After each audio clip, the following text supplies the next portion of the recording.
Hello, everyone, and welcome to the latest edition of Lunchtime Learning. We've got the ARIC Australian version for the next few sessions, as Luke and I are over in ARIC the end of May. We're super excited, back personally for a second time, and I'm delighted to be joined this morning and this afternoon and this evening, depending on where you are, with Joel Davoren, who is the MD from Remax in Australia. Joel, thank you so much for joining me. Really, really grateful. Thanks for having me, Stephen. Cheers, mate. It's exciting to be here. Brilliant. So tell us a little bit about yourself. How have you become the MD? What was your journey? How did you start off in agency?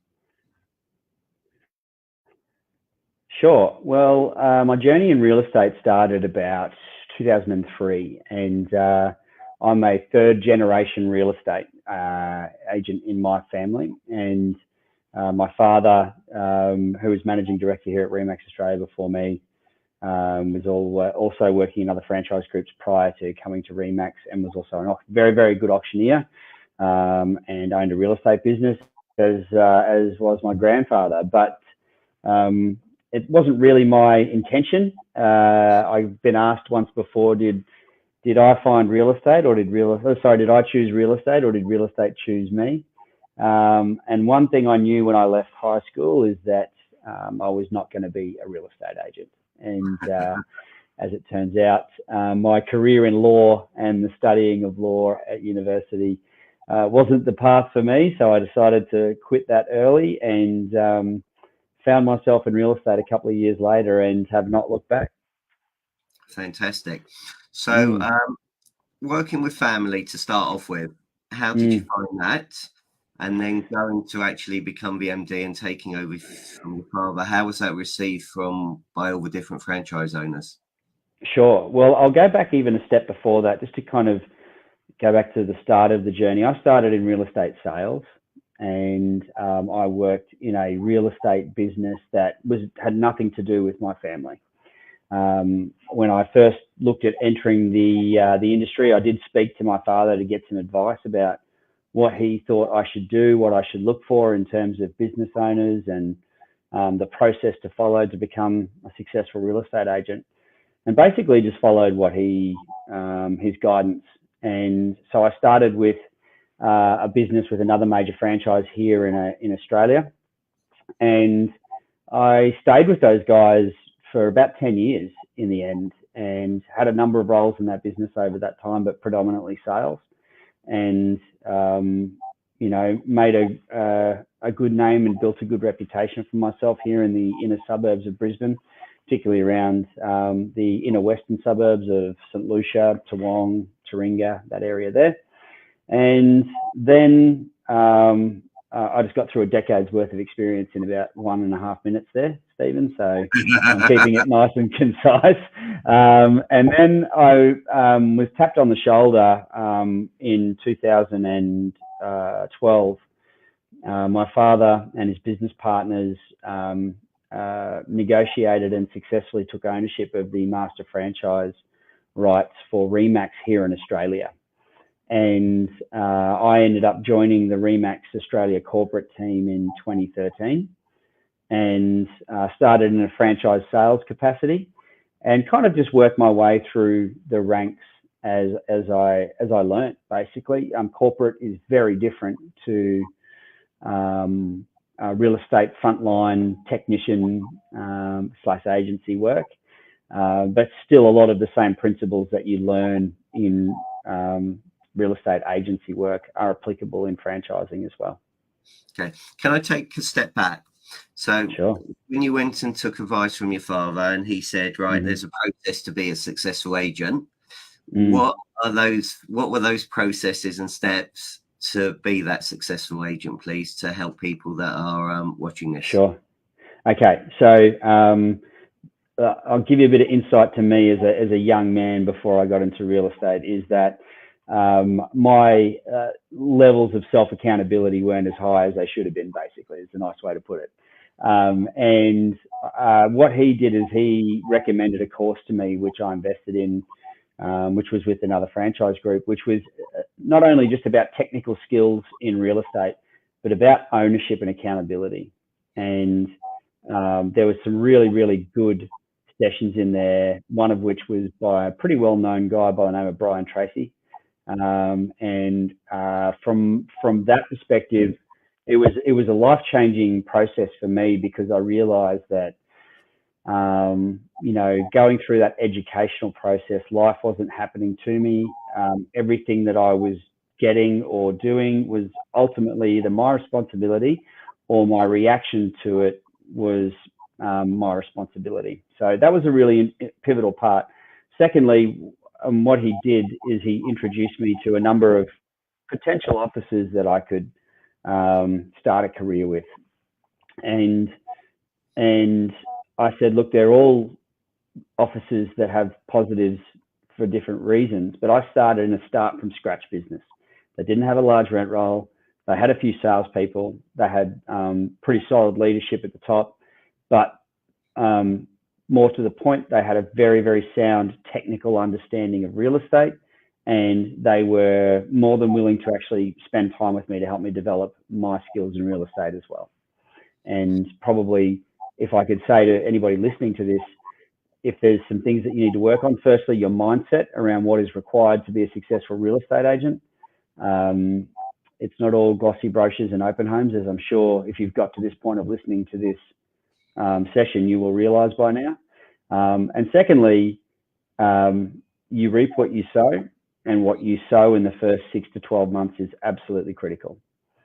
And that is a lot of hard work, a lot of frustration, sometimes some anxiety and disappointment, but also the jubilation that comes with the marginal gains and the wins in those early months, and the celebrations from landing your first contact in your database, to landing your first appraisal, to landing your first listing opportunity, to your first listing, to your first sale. And that progress for me, I think, became quite an addictive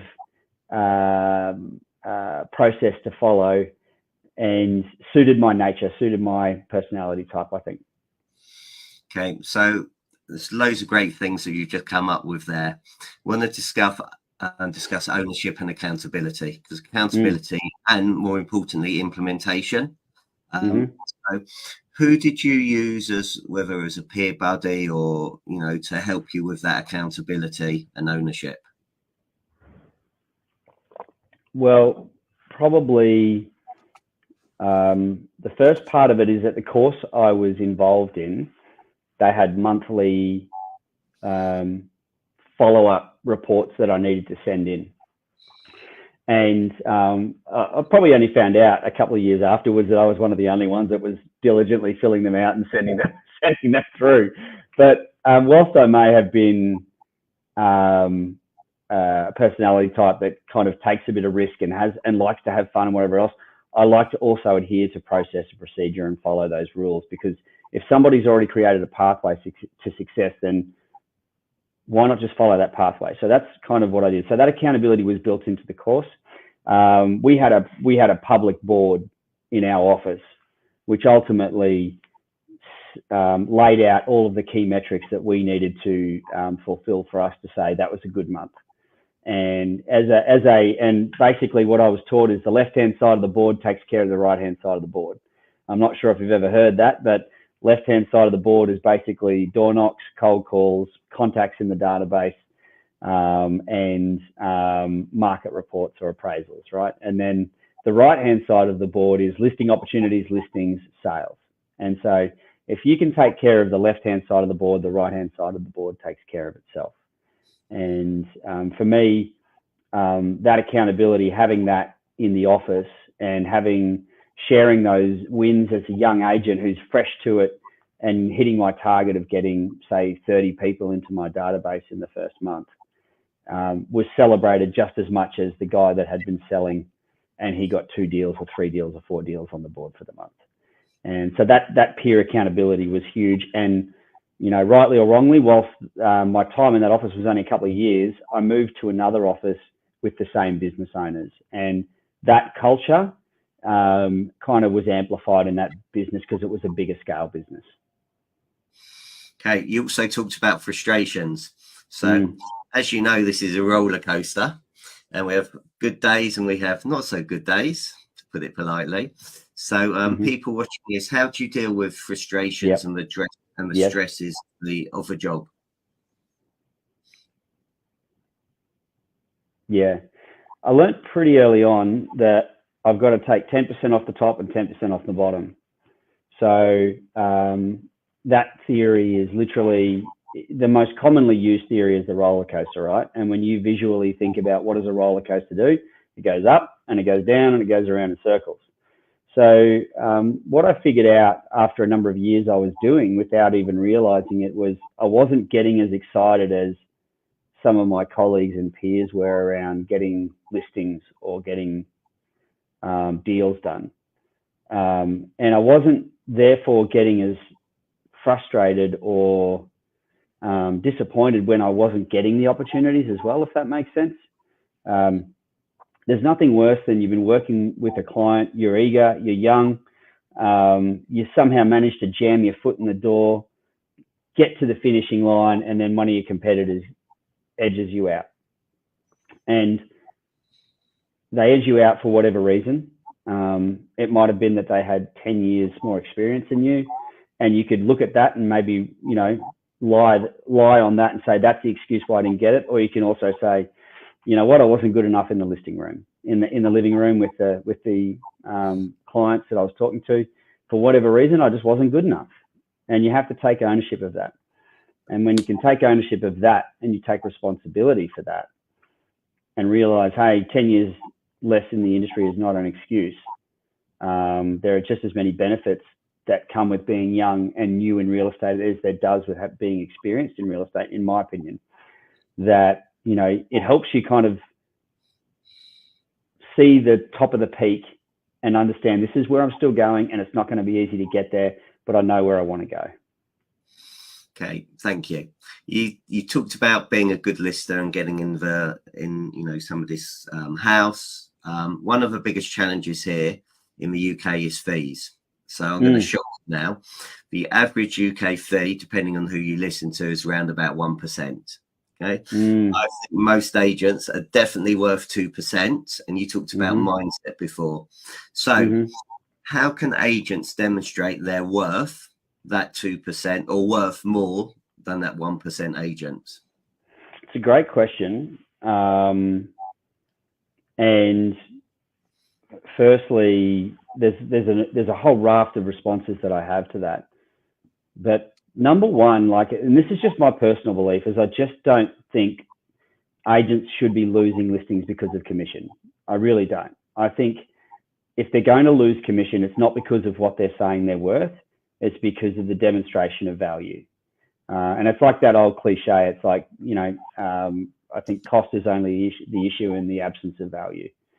And demonstrating the value is the number one thing. It's really easy to say that to an agent from corporate land where I sit, but it's really different when you're the agent that's just lost out to somebody and they've held on to 1.8 or 2 and their competitor just jagged it at 0.8. That doesn't feed their kids. It doesn't pay for their mortgage. What does help them though is understanding their own value and being able to upskill them around language, technical ability, and strategies to ensure that the client sees the 0.8 for what it really is, which is a less skilled competitor trying to compete with a more skilled competitor in some way, shape, or form. And the only way that they have to do that is by offering a discounted fee. And is that really the person that you want to negotiate and manage the sale of one of the largest assets you'll ever own on your behalf? Because there will come a time when we're negotiating where we hit the line and the good operators know just how much further they can take it, and the other ones will accept it before the line is really met. I couldn't agree more. So how can you add that value? How can you demonstrate that? How can you demonstrate that you are a skilled negotiator and you're putting every last single penny? So you talked about that line. you know, and an agent will know, hypothetically, you know, $1 million. That seller said to me, they take $1 million, they get $1 million, they jump up and down. Yay, I've done a deal. How fantastic. But that operator, that skilled negotiator is going to get every last single penny and get that no regrets offer. If you've got any skills and techniques to demonstrate that. There's so many different avenues you can go down with that, and so many different scenarios as well. I have clients and business owners right now that are extremely data driven, and they know that their numbers are exceptional, and they can say, like, I'm always getting X% more on my market. And in that instance, I would say, show me the data that says that. Because if you can show me the data that says that, you can show a client that says that. And if you can somehow tangibly, you know, visibly explain, because people will believe something they can tangibly understand or see. So it needs to be demonstrated in some way, shape or form. Now, without any hesitation, I would say that when the volumes go down in real estate markets, which we're seeing very low volumes here in Australia at the moment, what we always see is those battles around commission fire up. And I'm based in Brisbane. We have offices in Sydney, Canberra, Brisbane, Gold Coast, Perth. We're all over the place, Melbourne. And in any different time, there's a different market happening in one of those places. You know, at one point, the northern part of some areas of Brisbane, days on market are stretching out. Whereas you look at inner south of Brisbane, days on market are still crazy. Perth at the moment, 6 days on market for one of our offices over there at the moment. So the pitch that I have with when it comes to people demonstrating their value. So to give you a bit of an idea around like where we sit in our average commission, and this is a little bit of intel for you, but our average commission percentage sits about 2.4%. If you look at the industry average across Australia, it's probably somewhere around 1.6 to 1.8%. And so I've always found that if you can empower great agents, and we have a platform for great agents to build on, then if they're the best at what they do and they look after their clients better than what they do, then oftentimes that relationship that they've struck, then they're not only just great operators and they have the capacity and resources to offer more value. A lot of times they are going in unopposed. Now that's not every time, but if you manage the relationship cycle well enough, you can increase those volumes of opportunities where you are going in unopposed to a point where, you know, you can make them more often than not. So you're walking into the house, and more often than not, you're not even competing with another agent. And we've got dozens of examples of agents that are like that. Now, when our agents actually get like that, if they start getting to that 6, 7, 8 opportunities where then they're going in unopposed, the commission rate isn't really a problem. The real problem in their business is, why aren't you competing more? Because then it's not about because obviously whatever they're doing with their relationships existing is excellent. But what it maybe also means is they're missing out on a whole lot of business because they're not even in the frame with other potential sellers in the market. So they need to figure out, how can I boost my marketing initiatives or my reputational initiatives to get in front of more people that might not know me as well as I would like for them to know me. God, you're giving me loads of questions. Okay, sorry. Is that good or bad? No, that's good. You got my mind going. So I'm just going to rewind a bit. So 2.4% compared to the average, I think you said 1.6, 1.8. It's about that, yeah. Yeah, it's fantastic. So what of the value that you were offering? I understand becoming unopposed, and I want to come back to that if I can.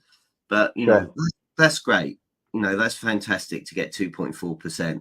You know, what are and you touched on one of my favorite, or two words, marginal gains earlier.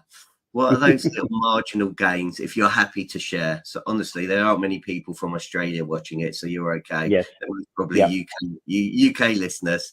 What are those, you know, 2 or 3 points that you can share, those marginal gains that are giving value to get that 2.4%, please?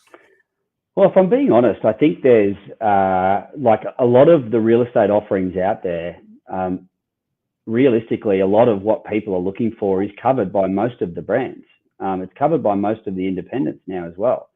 The difference, I believe, lies in the skill set of the agent and the awareness and understanding of where that potential client is in a certain cycle, which is, you may or may not have heard of it. It's basically the emotional cycle of change. And that is the person's emotional state, be it positive or negative, going through a cycle of change of some sort. And it doesn't just lie in that space of choosing a real estate agent. It applies to many, many things. It could be leaving a job or ending a relationship or whatever it happens to be. They tend to follow this cycle. And the awareness of that cycle and understanding what the person sitting across from you is actually experiencing and what they're looking for is absolutely critical. And call it emotional intelligence, whatever you like, but you can actually apply a process to it. And awareness of that process is really important. One of the phases there is identification of what we call your first phase is all about kind of optimism. And it's like, okay, these are all the nice things. And then your second stage kind of dives into, well, these are all the cool parts of what could be happening. But then the negative side of things kicks in, which is what we call informed pessimism. First stage is uninformed optimism. Second stage is informed pessimism. And if you're talking about marketing, when somebody is absolutely concerned about them actually achieving a price that would pay out their mortgage, then you're missing the point. And you need to really understand what the person sitting across from you is actually thinking.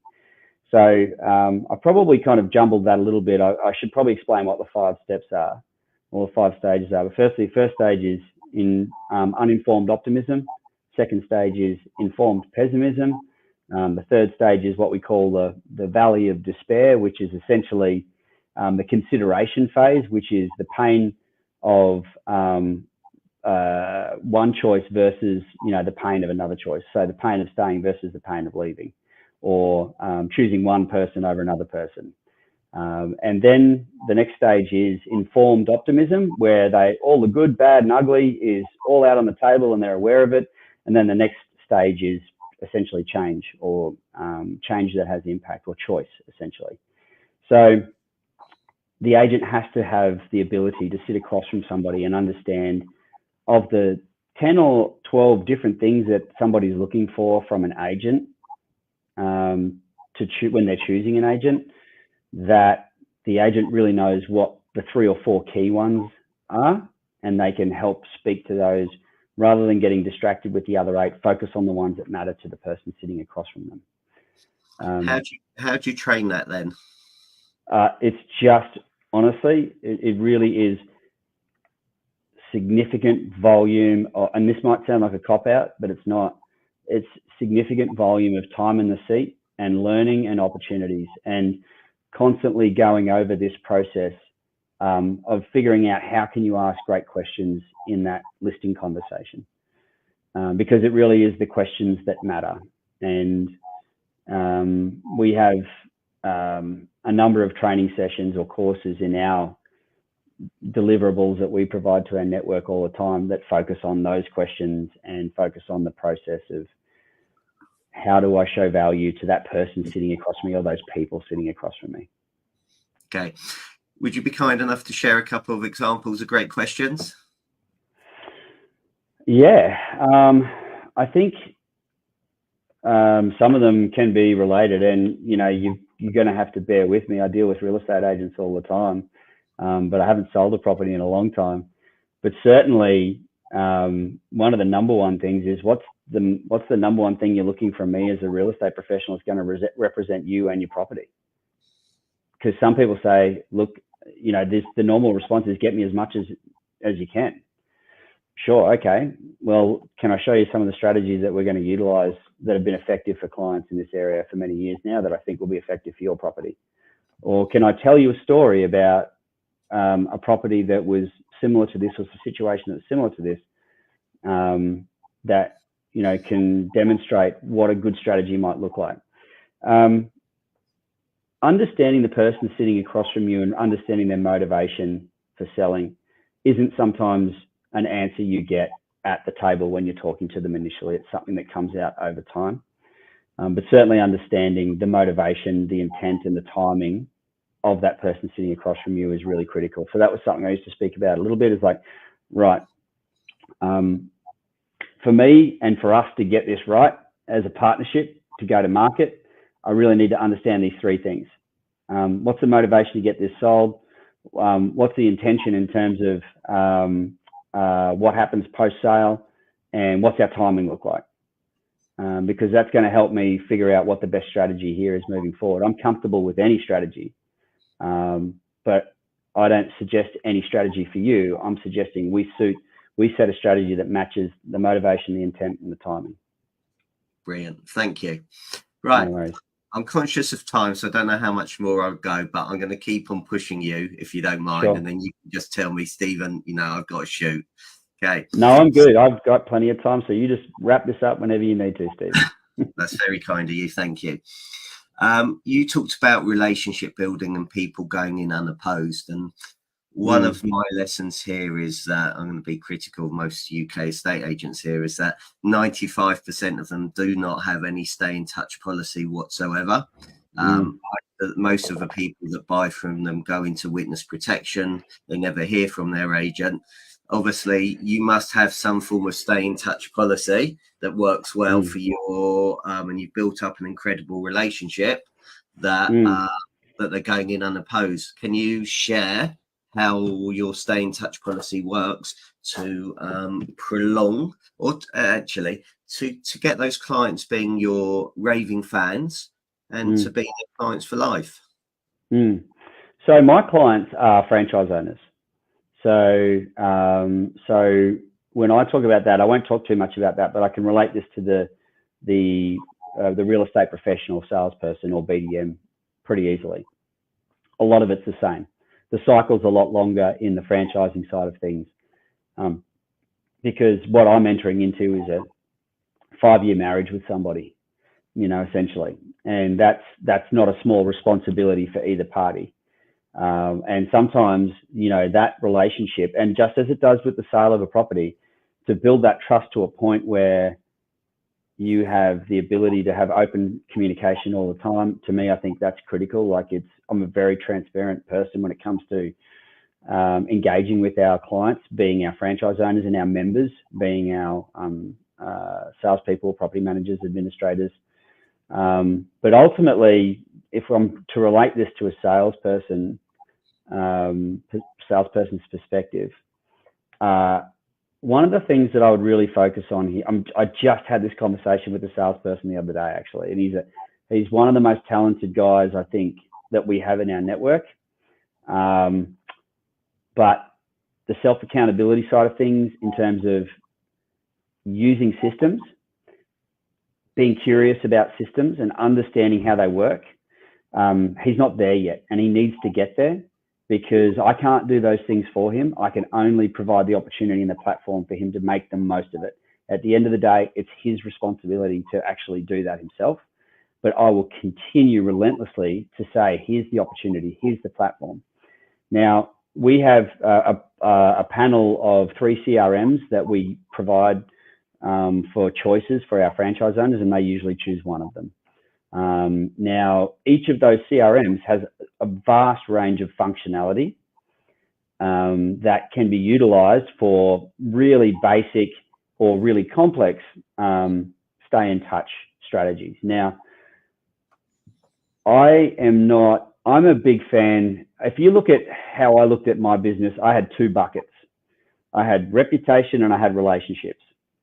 And I was really good with the relational capital, or the relationship side. And I filled that bucket all the time. And for me, the only way to do that is to get in front of people or talk to people all the time. And now, if you're talking about reputation, then things like CRMs, propensity tools, things like that are great lead creators for you to figure out, oh, who should I call today, right? We've got a number of, as you do in the UK, a number of platforms that provide you options to do that. So, right, Joel, call this person, and because you sold their property 4 years ago and today's the anniversary, give them a call, have a chat. Or you've listed a house in their street, give them a call, have a chat. Too many agents do not rely on the systems that they have well enough because they don't invest the time into understanding them. And that is what those systems are for. They're not there just to house names and numbers. They are there as a machine. So let the machine do the work for you and you do the stuff with the people. 100%. Couldn't agree more. I just find it very scary that there's no stay in touch policy, and people are always chasing the new property. But actually, how many people in your past customer base are looking to sell and move? Well, I'll give you an example of the business that I did work in as a salesperson. And just bear in mind, Stephen, this is over a decade ago that I was there, but my memory serves me correctly. If you hadn't appraised their property within 12 months, it was no longer your contact.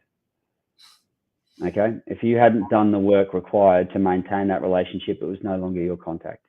And if it wasn't in the CRM, it didn't happen. And so from me, they're two really nice, easy, simple rules. If there's a business owner on here trying to figure out how can I actually create a policy that means that people get spoken to at least once a year, then that's a good place to start. And if there's one particular product over here, which you may have in the UK, I'm not 100% sure, but what it actually does is it cross-references a lot of data from multiple sources. And if that contact, it'll cross-reference that with portals. And if you've got Stephen Brown owns 10 Smith Street and he's just listed with the competitor down the road, at that price that it's been listed at, Joel, that means negative $15,000 worth of commission for you. So you've lost $15,000. It actually tells you how much commission you've lost.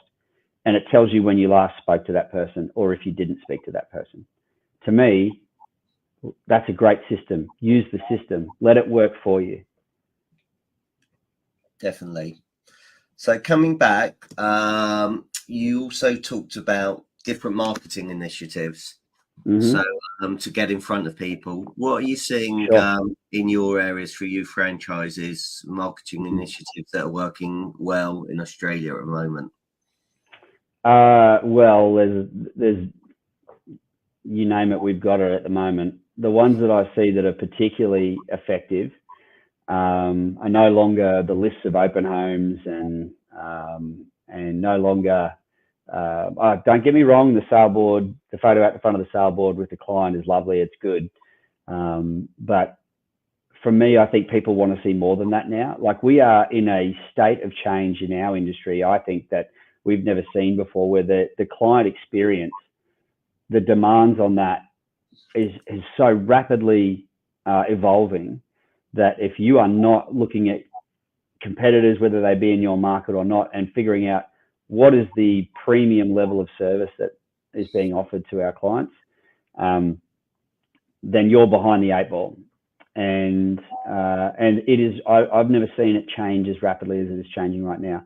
In terms of the best, most effective marketing strategies that I see, and these need to be genuine, is when I see agents immerse themselves in a community and they do it not just because they want to get seen on Facebook or Instagram, but they do it because it forms meaningful relationships in their community, and not only that, but it forms tangible benefits within the community as well. And it can be as simple as promoting a coffee shop where, you know, a young guy or a young girl has just literally started a business in the local area, and an agent takes 20 minutes out of their day to go and have a coffee there and promote that business. You know, not looking for anything in return. To me, that speaks volumes. It's easy to do. It doesn't cost much. It costs you $4 for a coffee. And, you know, the goodwill that you put out into the market as a result of that, whether you get a return on that immediately or not, who cares? It'll come back to you at some point. 100%. So thank you. You manage a lot of people, and I know you do a lot of training. And when I asked you at the start, what, how would you describe your role while we were off there? You actually said something great. So can you describe to me what you do and how you help people, please? So the description of what I do is I make sure I have a team of people that look after our clients, and I make sure that each department and each team member has what they need to make sure that they look after our clients effectively. And so we have a team in here of, let's say 16, 17 people, and they all are extremely professional and capable. We have a very young team. We've got a team that some of them have been with us for 9 or 10 years. They've only been with it and only like in their early 30s now or late 20s. And so they've gradually worked their way through the ranks and grown with us as we've grown. And when you look at the average age of our team members, you might say, well, that's an inexperienced team, but not really. Some of them have a decade's worth of experience in franchising and corporate roles now. And they're just getting started. So I'm actually really excited about that because from my perspective, not only are they growing with us, they take pride in the work that they do. They hold each other accountable for the work and the output and the effort that's done. And sometimes we need to step in, but a lot of the time I'm 100% comfortable with the work that they do. And our network have grown to really realize just how professional and proficient they are as well, even though they might be younger than some of our clients by a good deal. Like they know what they're talking about and they're confident in their skill set. And from my perspective, my job is to manage that culture, manage those people, and make sure that and bring that energy into this business so they feel like they have everything they need to develop their own careers and also provide great service to our clients. Brilliant. A couple of tips then on building a culture. Well, maybe it's most probably more than a couple of tips, but how do you build that culture? It's a really good question. I think first and foremost, you need to really establish what your values are and what those rules of play are. And what are the acceptable values and the acceptable rules of play for the team?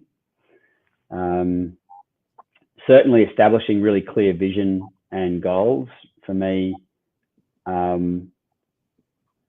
I think we've fluctuated on that ourselves in here. And if I'm being critical of what we do, we have a strategic plan and we know what numbers we want to hit.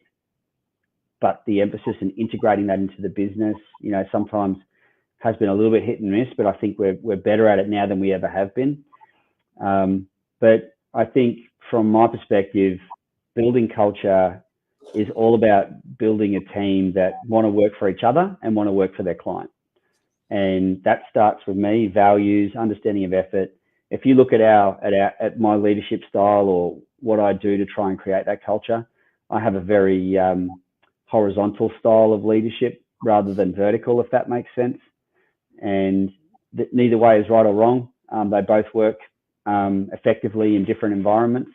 If you look at, say, the military, for example, a vertical structure works very well.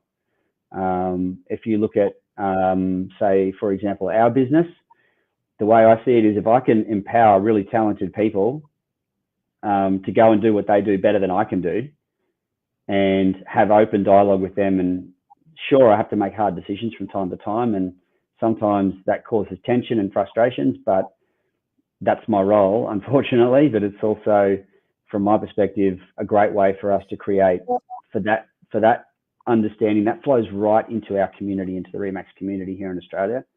And that allows, I think, a lot of collaboration and sharing. Great. Couple of final questions. Sure. What do you do to self-improve yourself? What are your learning goals for 2024? Well, one really fundamental one is a book a month. So a professional development book a month, which I'm sticking to. That's to me a non-negotiable. Like I got a young family. I got a wife and 3 kids. I don't get a hell of a lot of time to read books at home, to be perfectly honest with you. So I ingest information any way I can. And generally speaking, the best way I can do that is through audiobooks, podcasts. I will go to different conferences and actually sit there and not just sit there for the sake of sitting there, actually sit there and listen to the people who are there and take notes and understand what they've done. Again, it's like the old cliche, success leaves clues. I don't need to be the creator of every single idea or solution. I just need to have the awareness to recognize when there is one available and what it might look like. So that's probably it. I'm a big believer in physical health as well. If you look at me now, I'm probably about as unfit as I've ever been, but I still like to get out a couple of times a week and run or cycle or swim. And I think for me, putting yourself through that hardship, even if it's just a small amount every single day, just builds fortitude and resilience in the workplace and with family as well. Great, thank you. So book recommendations and podcast recommendations then. What's your favourite? All right, okay. Book recommendations. The first one I would say is The Resilience Project. It's a cracking book. That's about essentially gratitude. A guy by the name of Hugh Van Cuylenberg wrote that. Almost a very pivotal change for me in my life. Reading that book, it taught me to be a lot more grateful for the things that I do have. Second one is 21 Irrefutable Laws of Leadership, written by a guy called John C. Maxwell. I was actually on another podcast a couple of weeks ago, Stephen, and mentioned that particular book and just said, give you the exact same advice I gave you that one. It's like, if you are time poor and you want to become a better leader, I think self-leadership is critical, whether you're a salesperson, business owner, property manager. Read the first chapter, and that's called The Law of the Lid. And that basically just tells you that your potential is capped by your abilities as a leader. And you can, until such time as you improve as a leader, you'll keep limiting your own potential. And I think that works for anybody in life. So if you can just work on something in life, hey, just become a better leader, become a better person, your potential will expand. Okay, so I got recommended to a book. It's a guy by a gentleman called Richard Reed. If I could tell you one thing, and he has interviewed loads and loads of people, business leaders, politicians, sports people, and he's asked the same question. So here's my question to you. If you were to offer one bit of advice to be a top performer in real estate, what would it be? Very good question. Trying to narrow it down.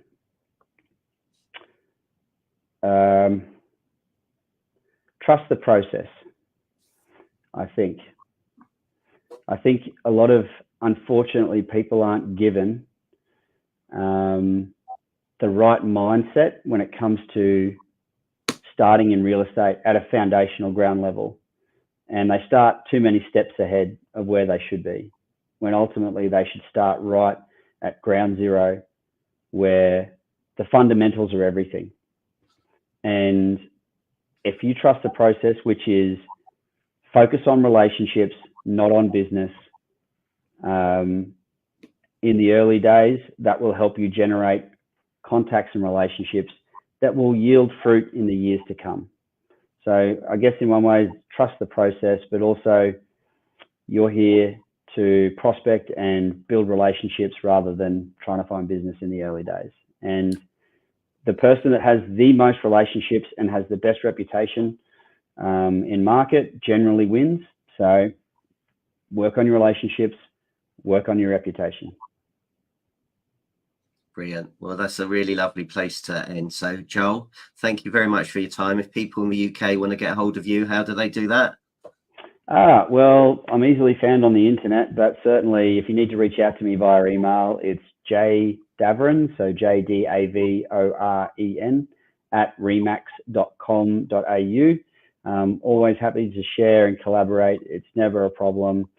I remember I was been helped probably not just by 4 or 5 people over my career. Many people over my career have given me great advice, and I've reached out to them over the years, and they've always helped out. And that's the beauty of this industry is there are a lot of people out there that are willing to help and see others grow. So you just need to find them. And I feel like the industry's done plenty for me. So I'm always happy to do something to give a little bit back as well.